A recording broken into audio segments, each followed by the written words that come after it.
So এখন যে বিষয়টা হচ্ছে তোমার 17 তারিখে কিন্তু কি বিউপির আরেকটা পরীক্ষা আছে এবং সেই সাথে সাথে তোমার রাজশাহী ইউনিভার্সিটির পরীক্ষাও আছে। নরমালি দেখা যায় রাজশাহী ইউনিভার্সিটির যে পরীক্ষাটা হয় সেটা ধরো যে ঢাকা ইউনিভার্সিটি, জাহাঙ্গীরনগর বা অন্যান্য যে ভার্সিটিগুলো আছে সেগুলোর মতো করেই হবে।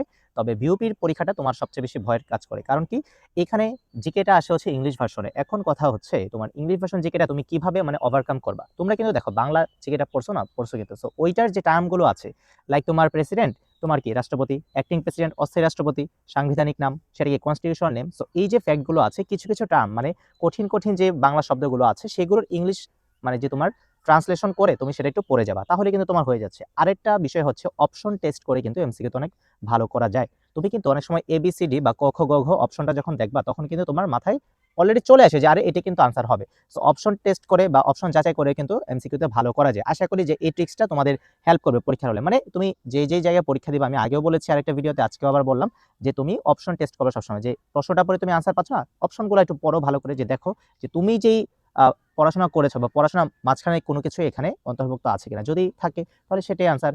আর তোমার মন যেটা বলবে সেটাই হচ্ছে তুমি আগে চুজ করবা। পাশের থেকে কেউ যদি বলে যে না এটা হবে, তুমি ওইটা শুনবা না। তুমি যেটা তোমার মাইন্ডে যেটা প্রথমে আসবে যে এটা আনসার, ওইটাকে তুমি চুজ করবা। তাহলে দেখবা যে তোমার একটা ভালো মার্কস আসবে এবং সেই সাথে সাথে চান্স হবে এবং একটা ভালো ডিপার্টমেন্টে কি তুমি চান্স পাবে ইনশাআল্লাহ।